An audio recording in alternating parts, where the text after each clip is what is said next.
Hey everyone, welcome back to the channel. Today, we're catching up with two unforgettable participants from 60 Days in S Dog and T-Ird.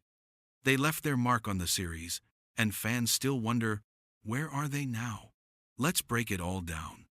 S Dog and T-Ird were real inmates, featured in the hit A&E reality series 60 Days In, which takes viewers inside life at the Clark County Jail in Indiana.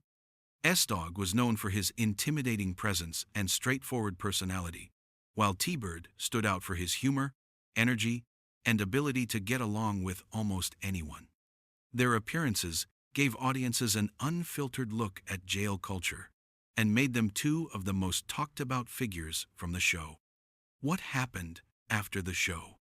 After filming wrapped, both S Dog and T-Ird continued their lives outside of the cameras. While much of their personal lives have been kept private, fans of the series have occasionally spotted updates online. Neither of them became celebrities in the mainstream sense, but their appearances on the show remain memorable, and they're often discussed in 60 Days in fan communities. Where are S Dog and T-Ird now? As of now, neither S Dog nor T-Ird has a major public presence. They have stayed away from the spotlight after the show, living more private lives.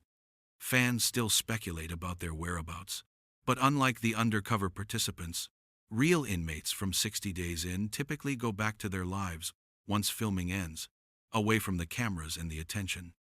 According to rumors online, S Dog is working at Amazon now, and T-Ird is an assistant manager at a Starbucks in Denver. S Dog and T-Ird may not be front and center anymore, but their time on 60 Days In made a lasting impression. While we don't know exactly what they're up to now, one thing's for sure, they remain two of the most unforgettable personalities from the series.